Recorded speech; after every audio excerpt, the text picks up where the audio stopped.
我之前不是已经跟你说清楚了吗？请你不要再来找我了。所以你连我的电话都不接了？你没必要这么绝情。就是你今天再打我，我也不会闪躲。我还是爱你的。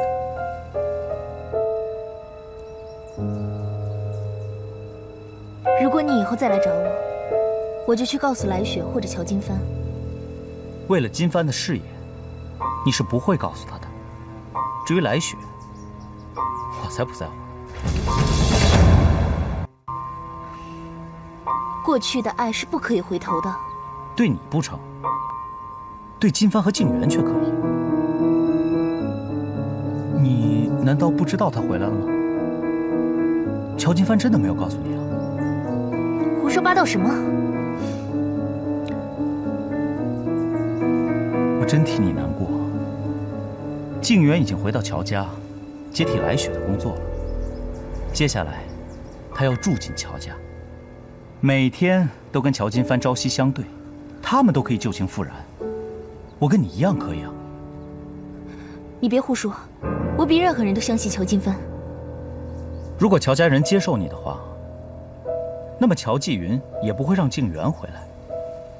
乔家上下对静媛喜爱有加，你要是跟他比起来，真的什么都不是。就连明娇也会选择他，只有我才会关心你的感受，跟你做朋友。乔金帆跟你不一样，他不会骗我的。你要是不相信的话，你可以打个电话去乔家，这样的话，你什么都能明白。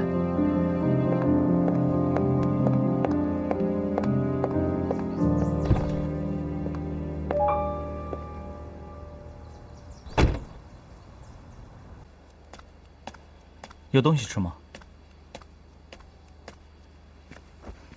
福婶，把先生早饭拿出来。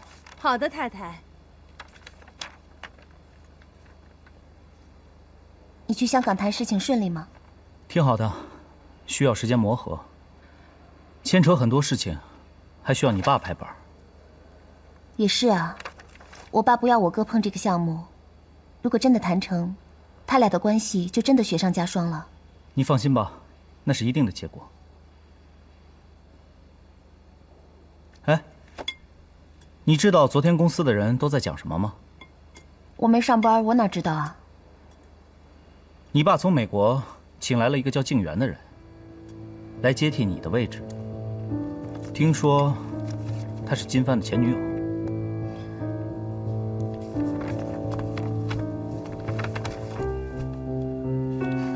这个名字我听说过，在美国我听明娇提起过，可她不是结婚了吗？听说半年前已经离婚了，现在回国发展。你爸还真够狠的，自己阻止不了金帆跟婉晴的恋情，却找来一个叫静媛的人吓吓他们。那我哥看到他是什么反应啊？我当初见你的时候是什么样的？她漂亮吗？以静媛的姿色，足够能让婉晴感到不安。你哥啊，真是艳福不浅啊，身边的女人都是绝色。哎，你没看到那个静媛看你哥的表情？余情未了啊。那婉晴知道吗？任何男人都不会自找麻烦的。一鸟在手，不如百鸟在林啊。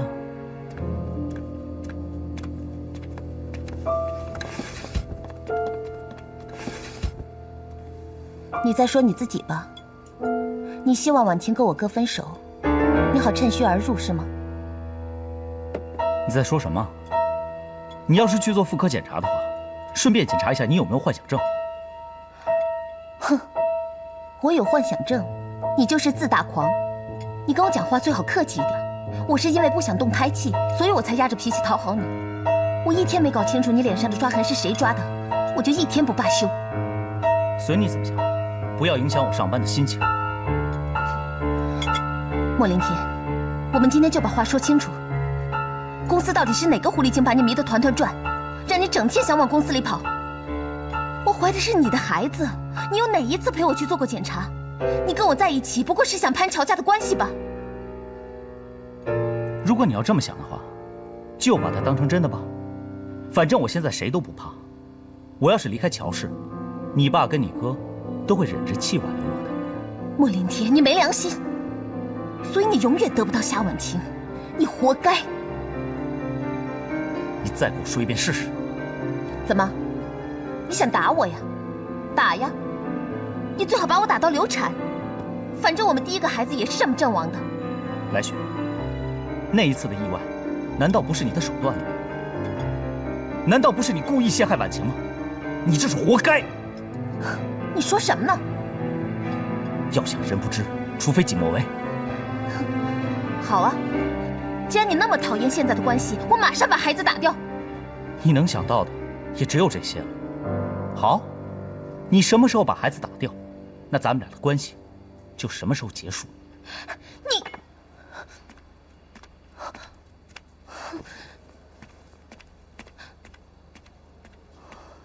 福婶，把我包拿来。静媛小姐，有人在办公室等你。不是送这礼物的人，是从前做您这岗位的领导来雪小姐。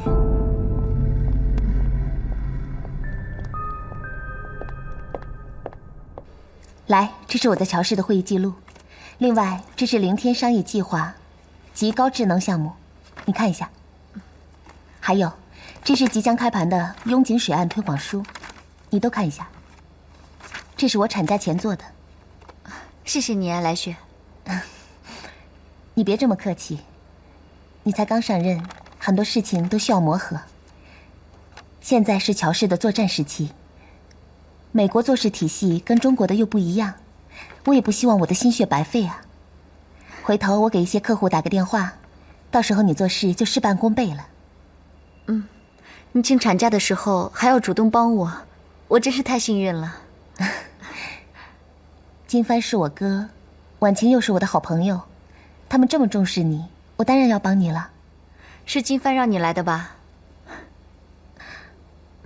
不是，是婉晴叫我来的。是吗？我还以为他不知道我已经回国了。他们感情那么好，什么都会说的。是吗？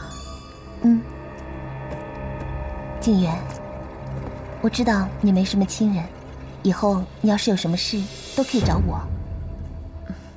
可以开会了吗？老公，我跟静媛谈得很好呢。你的事凌天跟我提了。那我就不打扰你工作了，我先走了。好。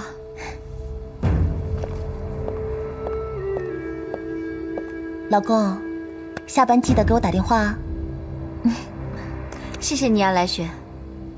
不客气，我走了。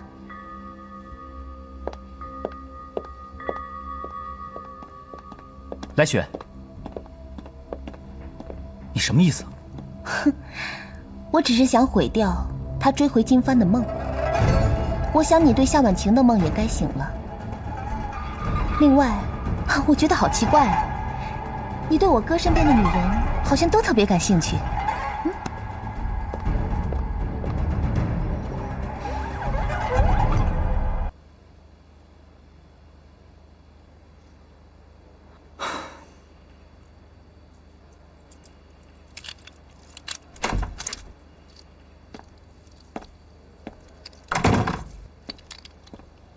回来啦，振中来看我们了。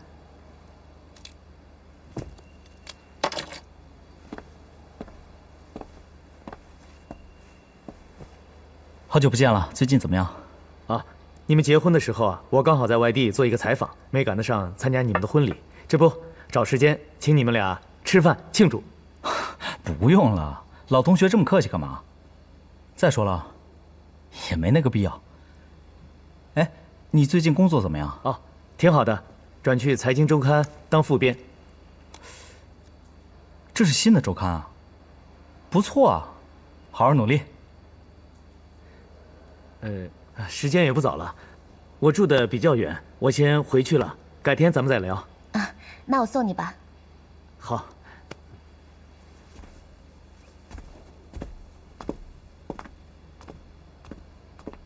我们随时保持联络。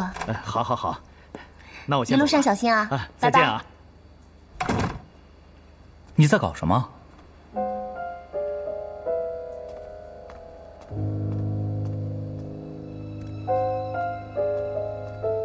我不想再这么被动。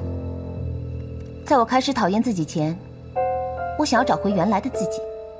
当我需要发现有用的新闻的时候，至少会多出一支笔来帮我。一个三流记者能帮你什么忙？你现在在放产假，公司的事情你还是少管吧。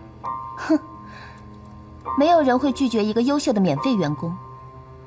只要我多投入，我就有一些机会可以多接近静园，然后让我哥多接受我。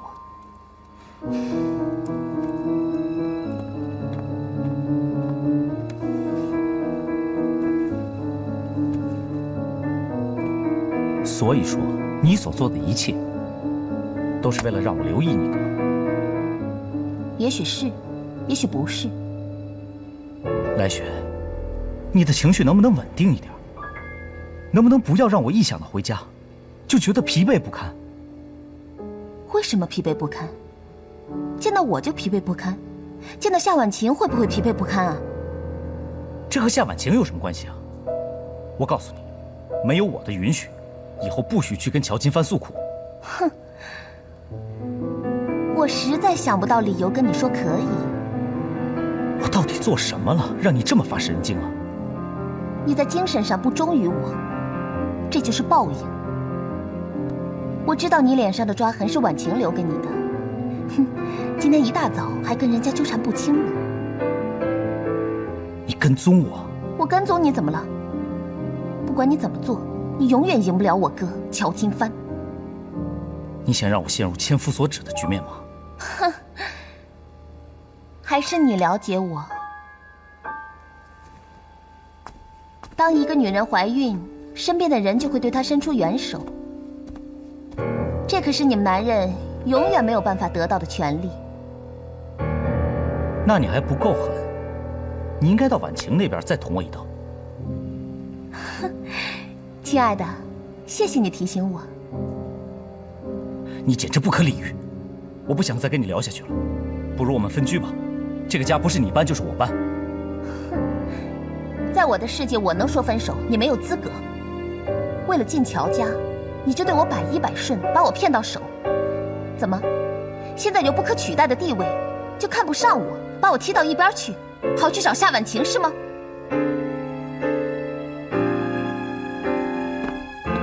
你没有资格把婉晴的名字挂在嘴边。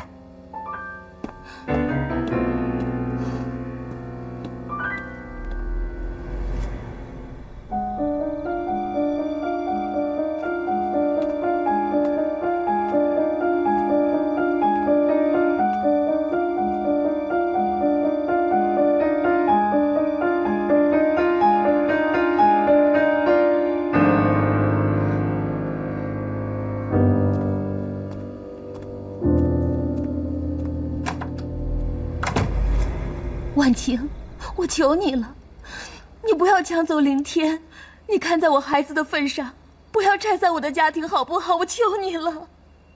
来雪，你别这样。哎，你怎么又跟莫凌天勾搭上了？你不是在跟乔金帆谈恋爱吗？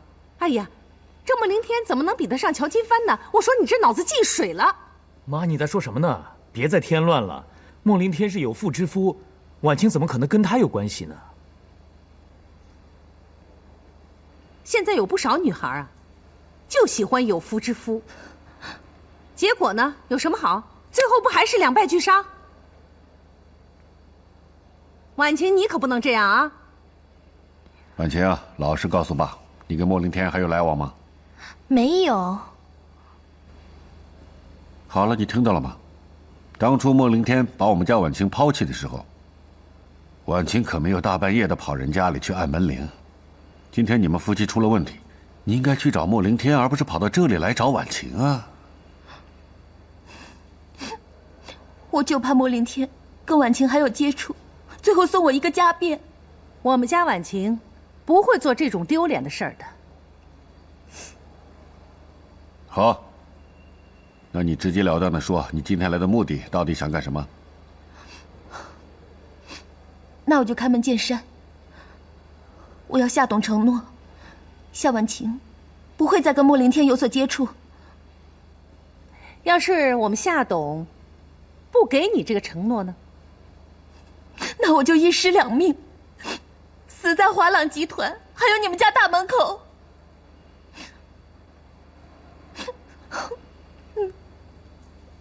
把你们家那个混蛋给我叫过来！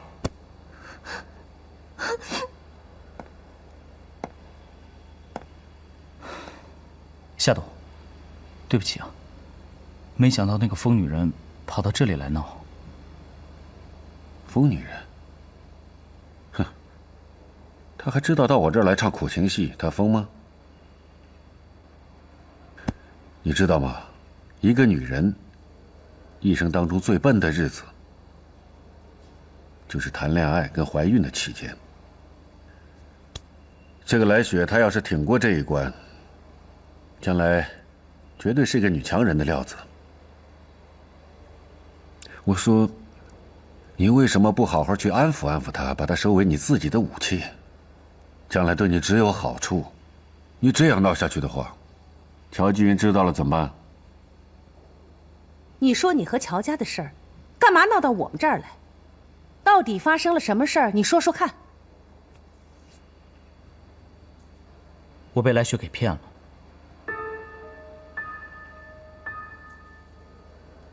金帆跟婉晴的事，根本就是一个骗局，都是那个人一手做出来的。他逼婉晴去法国，让金帆和婉晴搞在一起，然后他来勾引我。他根本就没有喜欢过我，他只是为了拿到我手上那2个大项目，可以成为他们进乔家的筹码。我从头到尾都被他给算计了。我还生生的把婉晴推到乔金帆那里，我真不是人，我对不起婉晴。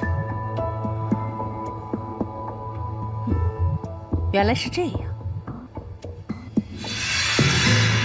郑儿，你好好开导开导他吧。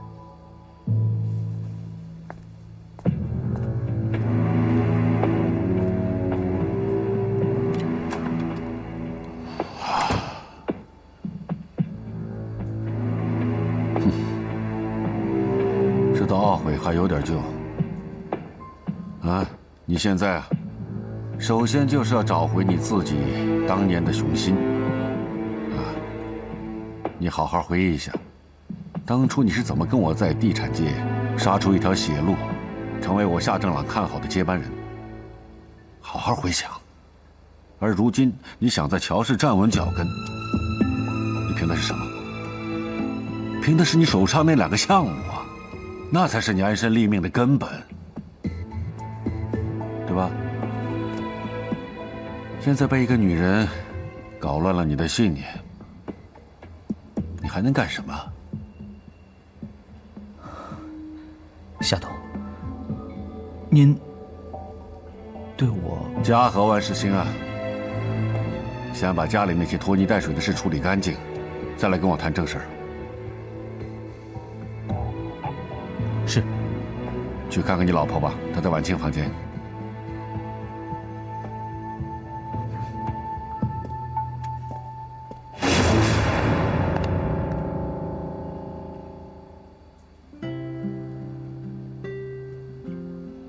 你们真的很般配。来雪，休息吧，你今天就睡在我的房间吧。可以吗？有什么不可以呢？上大学的时候，我们不是还住在同一个寝室吗？也是。要不是为了莫凌天，我们会是好姐妹的。婉晴，我想求你，请你一定要答应我。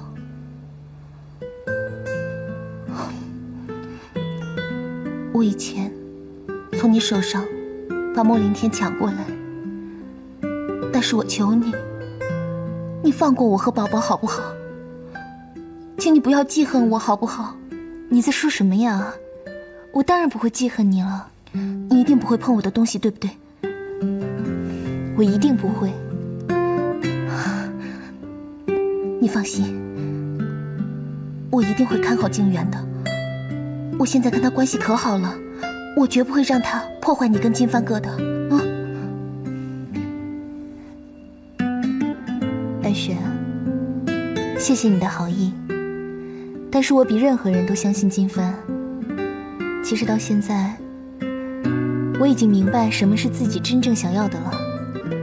现在再发生任何事情，我也不会像以前那样脆弱。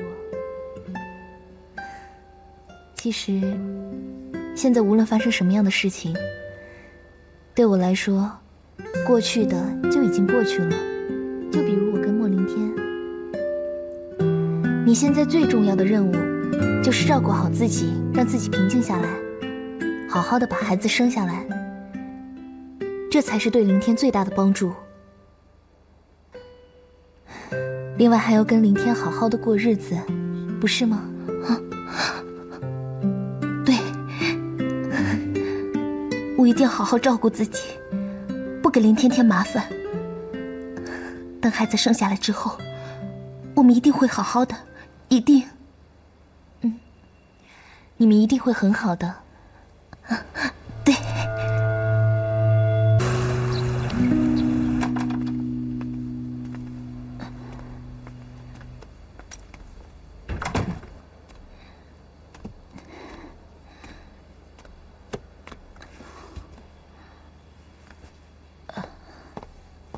凌天，你今天可以不要去上班吗？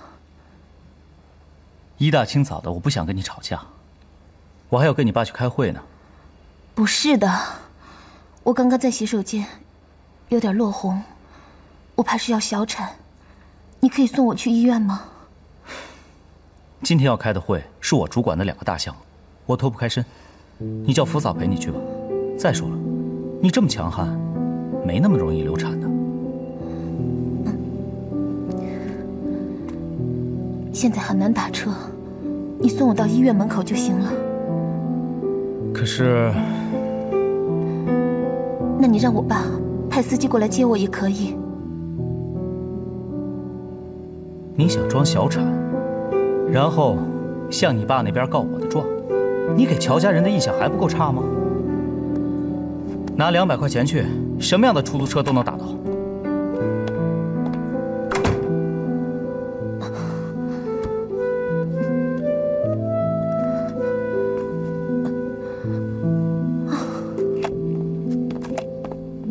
莫总，早上好。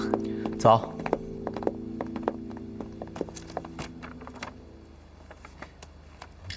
Tina，干嘛用手机拍我？我可不喜欢这样的游戏啊。莫总，您误会了，我这是在执行工作呢。您太太吩咐我，让我把您每天开会前后和下班前的照片都发给她，还有您的剑客和会议记录也要给她发一份电邮，好让她安心。什么时候的事？有1个星期了。您知道她是乔董的女儿，我们没有办法不按照她说的去办。过分。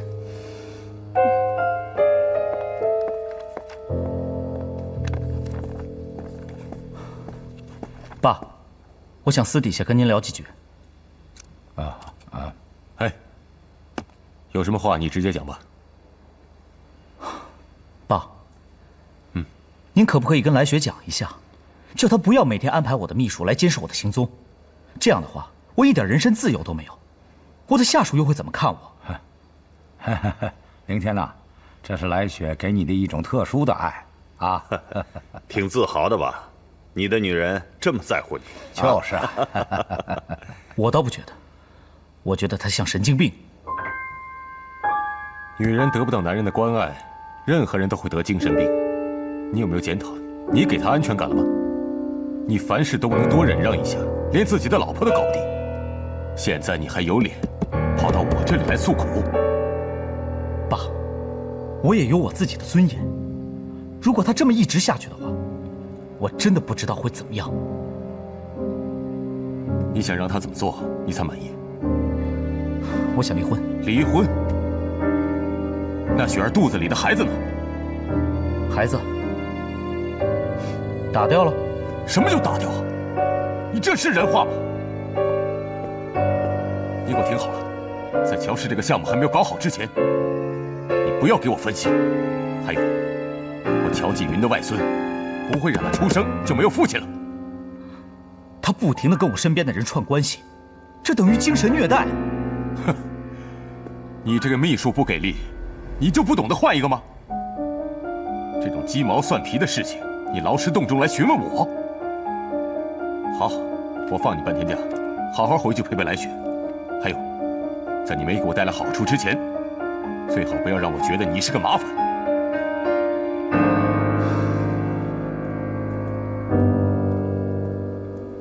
少年得志，年轻人做事难免冲动，就是你这老丈人，算是好脾气的了啊。是，要不是他有点才，雪儿又那么喜欢他，魏战，你看我以后怎么整的？来，凌天，我们先喝一杯，这样你才会重新考虑好你的前途。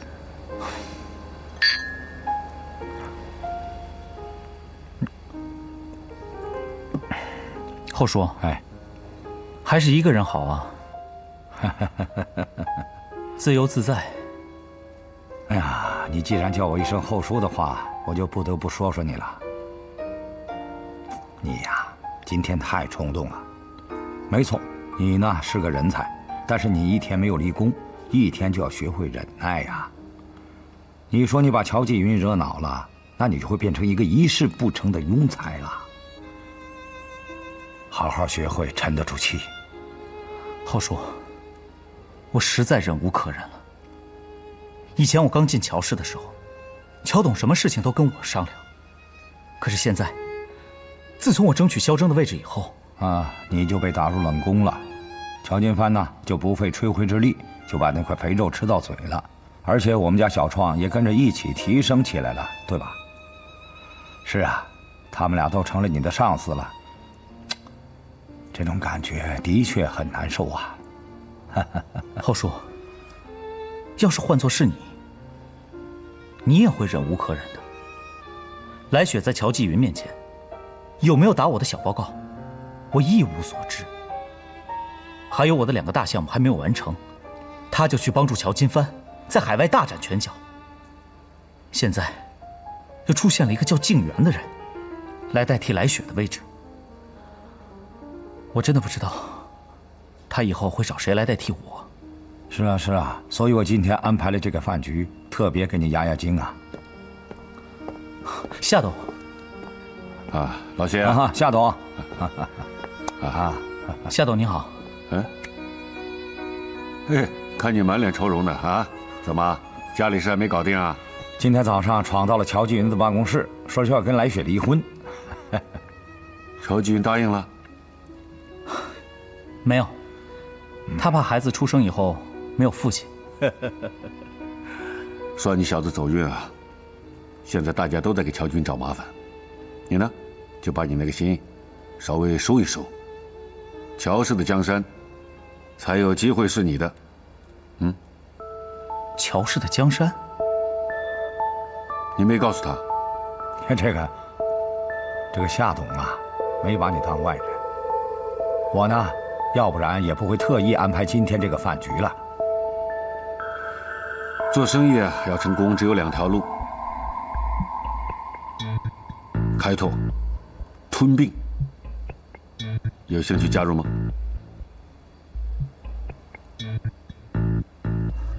你想吞并乔氏？有你跟老谢做内应，那是早晚的事。您的意思是，想在我主管的2个项目上下手，让乔氏父子啊套死在香港这块地皮上？怪不得您在香港跟彭天京他们像搞双打一样。乔继云的性格我了解，只要有肉，他的鼻子比谁都灵。再说，每一个做父亲的都希望自己的儿子平地一声雷。你呢，现在要做的就是推波助澜。但是我怕乔氏那边贷不到银行的贷款，就调不到这个县经理。哎，乔继云呐，已经让韦占到银行去打探了。如果把乔家内地的大楼还有乔家大宅押上去的话，会有多少资金呢？夏董，可以告诉我最后的收益是什么吗？你想要什么？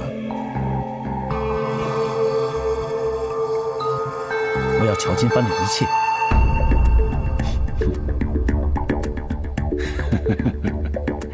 臭小子，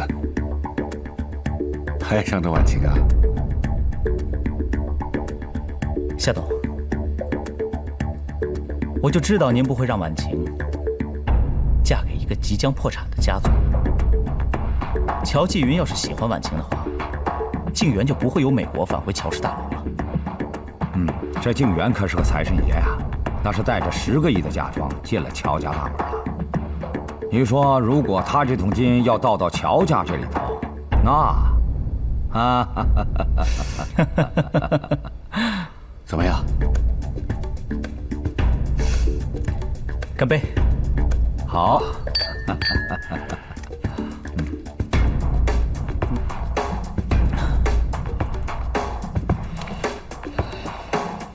后叔，这件事情，谢创知道吗？嗨，他要是跟我一个思路的话，今天就轮不到你坐这儿了。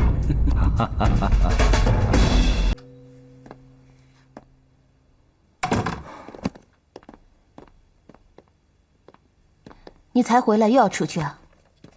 你还没回答我，婉清在哪儿找到的？在海边找到的，后来婉阳也去了。那婉晴家里是出了什么大事？她会离家出走？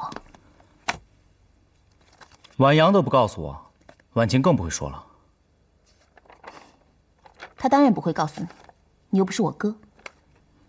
你哥连婉晴出事了，他都置身事外，这算什么？肯定跟静园有关系。那又怎么样？就算我哥变心，婉晴也不会变心。他告诉过我，他爱的是我哥乔金帆，不是你莫凌天。那为什么我找到他的时候，他还抱着我哭啊？莫凌天，你不要欺人太甚。我知道你是想气我，气到自动流产，你好置身事外是吧？哼，对不起，我不会中计。你不需要忍我。哼，你这种男人，永远不懂得女人的忍耐能力。我今天不想动胎气，我要去医院做超声波。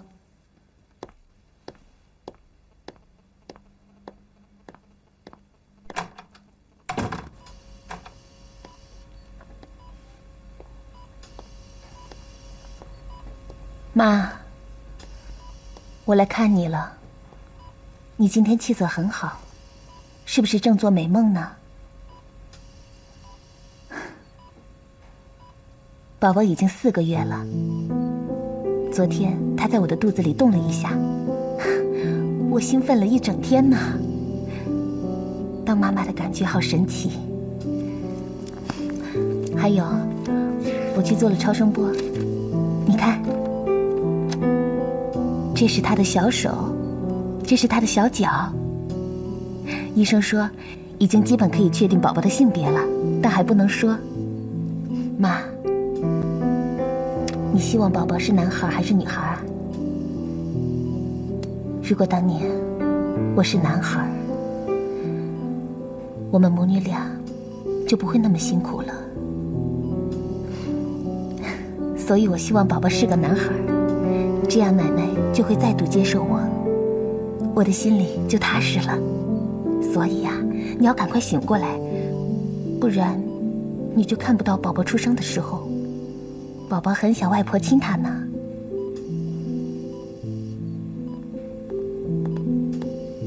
来，小姐，你来了。我爸还是每天送一枝花来啊。每天一朵黄玫瑰，这乔董啊真有心。只要有钱是办得到的。来，小姐，这些枯萎的花怎么处理呀？像平常一样扔掉。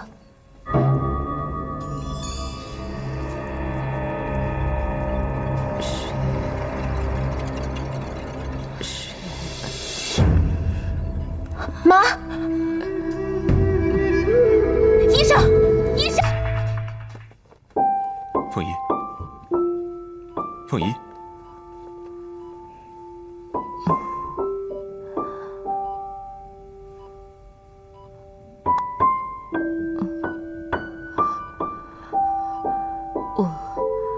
我昏迷多久了？半年多了。季云，你瘦了，不过能再见到你们，真是太好了。你没事就好了，别想太多了，好好休息。我出去叫护士加张床，今天晚上我就在这儿陪你。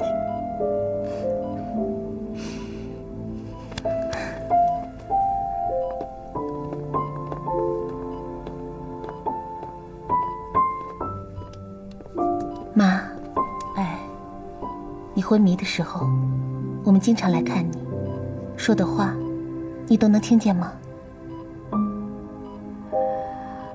妈，很模糊，分不清是真还是幻觉。昏迷这段时间都发生了什么？妈，我跟林天结婚了，而且我还怀孕4个月了呢。爸现在让我在家安心养胎，所以我现在没去公司了。真是太好了，我女儿都要当妈了，可惜嘛，没能参加你的婚礼。还有啊，自从妈出事以后，乔老太反而对我很好，她也承认我是她的孙女儿，还带我出席很多场合呢。乔家呢？乔家怎么样？爸跟奶奶还是老样子。啊，就唐艳萍，精神状况稳定很多，她已经返回乔家了。她没有伤害到你吗？没有。乔家上下都对我很好。虽然陶艳萍跟我是没什么话说，不过她对我挺好的。我结婚的时候，她还送我一支翡翠胸针，还给宝宝织了一件围巾。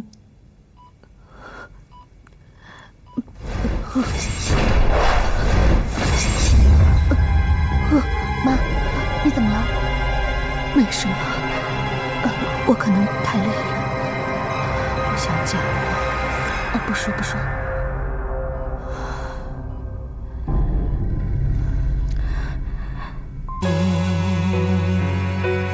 妈，这2天头疼吗？不疼了，好多了。医生说你恢复得很好，差不多再1个星期，你就可以出院了。是啊，终于可以回家了。我在这个病床上躺着，肌肉都快萎缩了。不怕，来，吃苹果。我这个当女儿的就给你捏捏腿，帮助血液循环。这次醒来之后啊，最大的转变就是发现我女儿长大了，当妈了，知道会照顾我了。那是因为我怕你又好端端的再度昏迷，那我怎么办？傻孩子。妈，你看那个大果篮，是奶奶还有陶艳萍让人给送过来的。他们知道我醒了以后说什么了吗？我哪敢打听啊！万一再给我安上一条无风起浪的罪名怎么办？我想现在最紧张的应该是陶艳萍吧，因为她好不容易才恢复过来，返回乔家，得回爸爸的心。结果你又醒了，妈，你知道吗？这段时间啊，爸可是一点笑容都没有。是吗？还有啊，金帆哥的前女友静媛回来了。金帆哥跟婉晴闹得乔家全家鸡犬不宁的。就算是这样好了，乔家上上下下这么多人，也不派一个人过来看看你，每天就送一个大果篮来，有钱人真薄情。也许乔老太和艳萍见了我之后，不知该说什么好吧。也对啊，我想奶奶她应该不好意思让一个起死回生的人放手，只能说那个陶艳萍命不好，永远都胜不过我妈。妈，你现在醒了，爸的心呀都在你这儿，你现在有什么要求，他肯定依你。要不然，你就让爸跟陶艳萍离婚。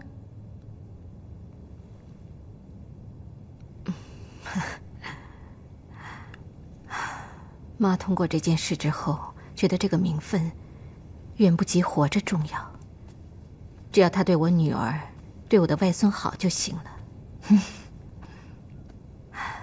来雪啊，妈这次出院以后，还是打算回法国的。为什么？我想让乔老太和艳萍安心的对你好。妈，这一次是一个大好机会。我在乔家受了这么多的委屈，现在凌天又冷落我，好不容易你醒过来了，就是老天爷给我们一个反败为胜的好机会，怎么能错过啊？我不想让你爸再为难。你什么事情都为他着想，那他呢？他为你着想过吗？不许这么说你爸。妈，你是不是有什么事情瞒着我？还是你想起什么了？是奶奶，还是陶艳萍？是不是他们联手逼你放手？瞎说什么呀？事情都已经过去了，已经都发生了，以后不要再提，成不成？当然不成。你如果要我跟你一样委曲求全，那你要告诉我为什么呀？我是你女儿，你到底有什么事情瞒着我？意外那天到底发生了什么？你告诉我呀！我是你女儿，总不能有什么冤屈你都不能给我分担吧？那我还是你的女儿吗？那你要先答应妈，无论如何，这件事千万不要说出去啊！哎，来小姐，哎呀，来小姐，不要拉我，有话好好说。陶艳萍，来小姐，有话好好说嘛。哎，来小姐，不要拉我。陶艳萍，你给我下来，听见没有？来小姐，陶艳萍，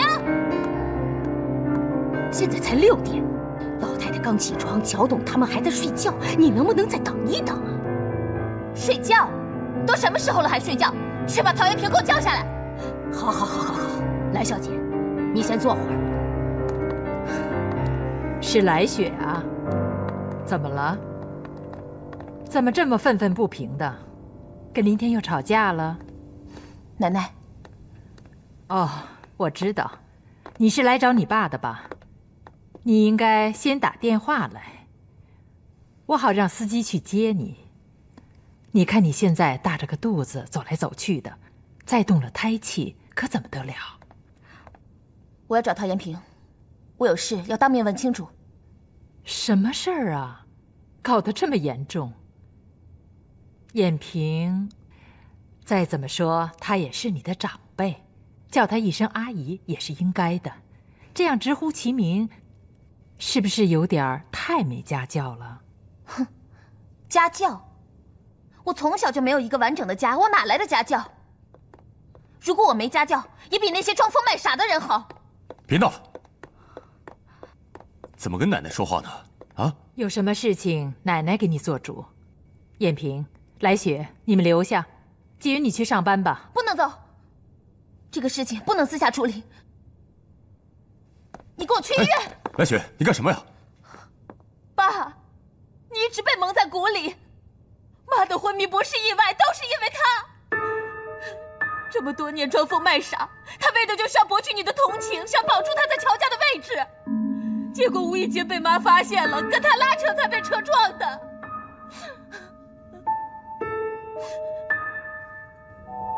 你胡说什么呀？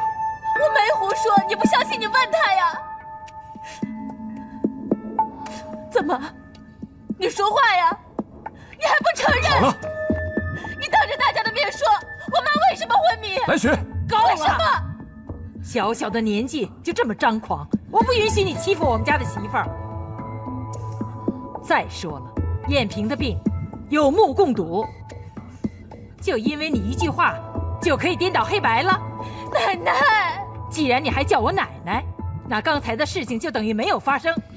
赶快回家吧。走吧。爸，他们都是串通好骗你的，你不能相信。爸，你现在跟我去医院问妈，你去问呐。来凤仪所以说这个话，不用问，目的很清楚，你不要被你妈也哄骗了。我妈是什么样的人，我比你清楚。来雪，你说陶艳萍不是装疯，那你发誓啊你！你不要跟我得寸进尺，只要我还有一口气，我就不允许你把我们乔家任何人的声誉给毁掉。好，你们全都串通起来了，你们果然是一家人，你们根本就是一家颠倒是非的人。好了，来雪。妈，老太太，妈，老太太，妈，奶奶，妈，奶奶，你怎么了，妈？奶奶，你不要再装了，你惯用的伎俩我都知道。叫医生来。你骗不了我的，你别再演了，你这样做我们全都知道。给我回家去，好好反省。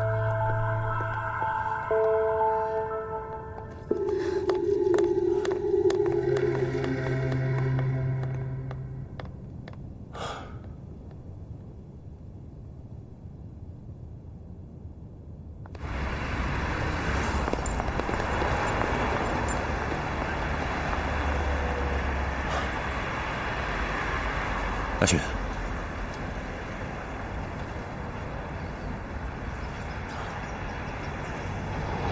我让司机送你回去吧。不用了，你回去陪你的家人吧。爸打你，爸最难受。我只是想把事情搞清楚。搞清楚？你只相信你愿意相信的。是你妈叫你来的？没有，是我自己要来的。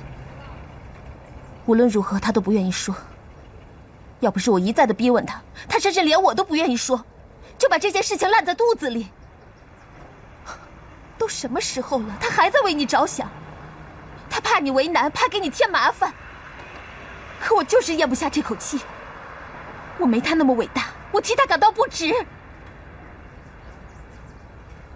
你为什么不了解你妈妈的用心呢？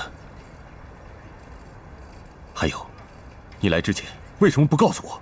如果我告诉你，你会让我把事实说出来吗？有些事情你不懂。我就是不懂，我不懂，为什么这么多年你还在帮着乔家来迫害我们母女俩？你明明就知道那个疯婆子她在撒谎，你为什么要包庇她？你不是说你对她没有感情吗？你不是说你这辈子只爱妈一个人吗？有些事情不是黑白对错就可以的，我们还要顾全大局。是啊，你们乔家就是大局，我们来家就该牺牲吗？你知道我为什么要把这件事情说出来？因为我知道你这个父亲靠不住。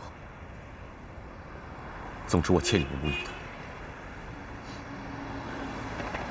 但我还是那句话，顾全大局。有的时候，为了家族的利益，可以牺牲个人。我不是我妈，我没她这么笨，没她这么善良。陶艳萍装疯这件事，我告诉你，我绝不会善罢甘休的，你们等着吧。来雪，如果你还想做乔家女儿的话，那就不要再拿这事儿大做文章。你奶奶，她一个人撑住乔家历代的兴衰，她现在年纪大了，啊，你可以不尽孝，但最起码要尊重她。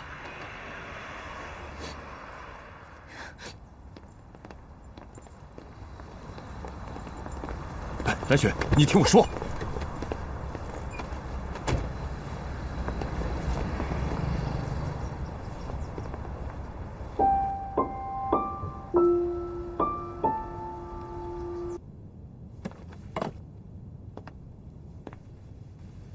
妈，你可以骂我，可以打我，但你别不理我呀。我这段时间在乔家已经受了很多的委屈，怎么连你也孤立我？事到如今，我对你，对我这一生，对整件事，我都无话可说。这4个字，你明白吗？妈，如果我真的想把事情弄复杂，我就会拉着你去乔家当面对质的。我再笨也知道，奶奶她睁眼说瞎话，颠倒是非。那天陶艳萍她脸都青了，乔家上下都看得出来，但就是没有人去追究真相。如果真相能让乔家家变，要这真相干嘛？我才不管呢，我对乔家没感情。哼，那你就去建立那份感情，你才会明白乔家家变，你会吃痛，不然你这辈子都别想真正走进乔家这座大宅。妈，我遇意外这件事呢，往后就不要再提了。你即使再提，我也不会承认。你要想你的孩子将来有个好的前程，就不要今天自绝前路。那你也不需要回法国吧？我不回法国，你爸又像20年前分身两边。只要我走，乔家和陶艳萍那边就会明白我的心意，你相对也会安全。您都知道他们会这么想，因为我跟他们敌对20年，没人及你的敌人会在想什么。就这么决定了，你要当我是你妈，就不要再讲话了，好不好？爸，还没有整理好啊？好了，我来接你回家。妈，哎，最近工作太忙了，今天才来看您。没事，没那么重要。我又不是马上回法国，还有几天。我昏迷这段日子，多亏你照顾小雪。现在小雪怀孕了，脾气不好，你就多担待一点啊。再有，麻烦你呢，再给我订一张去法国的机票。爸，你不会真让我妈一个人去法国吧？我在昏迷之前就决定的事，不能因为睡了一觉就变了。对了，来雪，这次你也要跟妈妈一起去法国。妈，到了那边，我会照顾来雪把孩子生下来。等孩子出生以后呢，我先带着。等孩子慢慢长大，慢慢学会说话了，我再让来雪把孩子带回来。我跟来雪不能给她完整的爱，我不能再犯第2次错了。我不去法国，我哪儿都不去。听话，你怀孕脾气不好，我怕你一个人在这边出事儿。你经过了我的同意吗？来雪，这么多年来，妈一切都依你的，但这次你要听妈的，妈也是为你好啊。我不同意，我不是任何人的附属品，你没有资格安排我的人生。你要去法国，我阻止不了，但你不能决定我的未来。怎么跟你妈说话呢？还有，就算我爸不认我，我的丈夫不要我，等我孩子生下来，我会让他跟着我姓来。雪儿，你怎么到现在还放不下呀？你到现在还不清楚你要什么呢？你跟我说放下，那他放得下吗？他为什么不放下，跟我们一起去法国呢？当年为什么不放下，跟你私奔呢？雪儿，雪儿，快去追呀！劝劝他。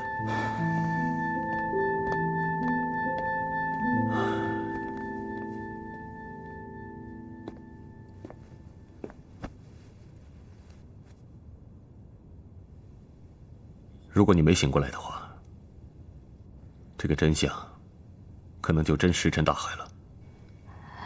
什么事啊？是妈跟艳萍对不起你，我安排你们见面，让他们给你一个说法。你说什么？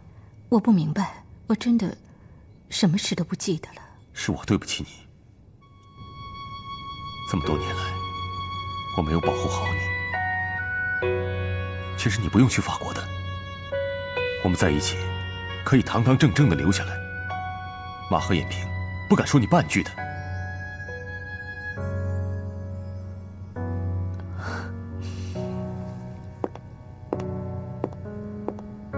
我已经想好了，你就别再遗憾了。以后你不忙的时候，来看看我，我就满足了。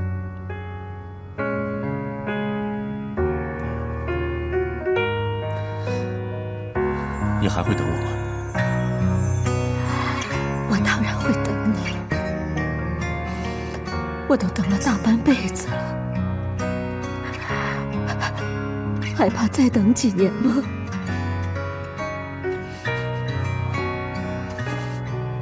凤仪，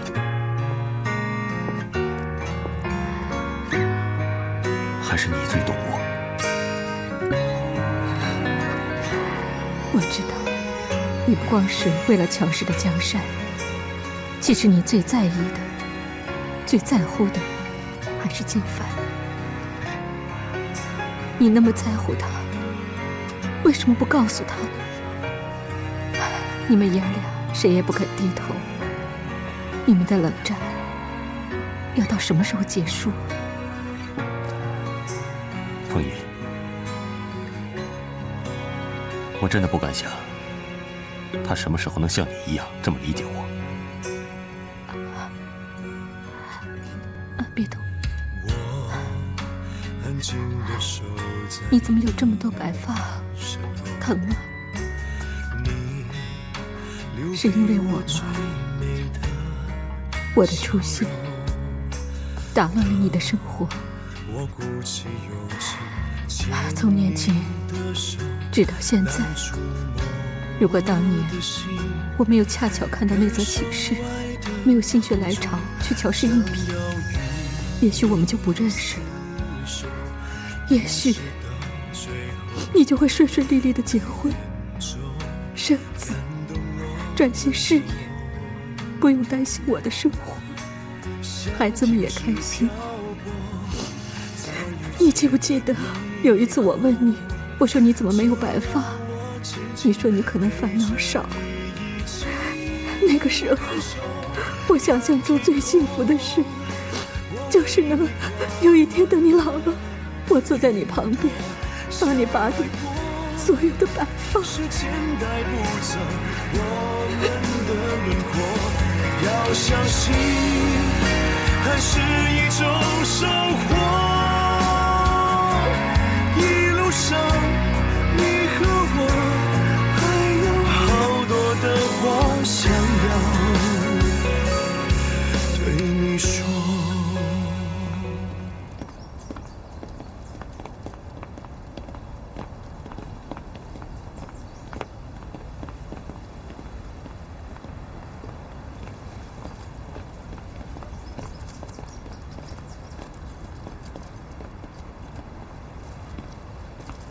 你跟着我干嘛？去找夏婉晴啊！把你这个烂摊子处理好了，我才可以去找夏婉晴。恶心！我只不过是恶心，那你呢？你知道你跟婉晴最大的区别在哪里吗？她会因为自己爱的人幸福而幸福，而你呢，希望大家都不幸福了，你才开心。莫凌天，你自己是什么货色，你不知道啊？你不要以为我不知道，你早在外面勾结了别人，想要拖垮乔氏。如果我没说错的话，那个人就是夏正朗。我还真是小看你了，在家安胎也不安分。我告诉你，你别做梦了，你自己有几斤几两，你不知道吗？你拿什么跟我格斗啊？我没听错吧？叫乔金帆哥哥，叫得这么亲热。他不是一直都是你的敌人吗？是又怎么样？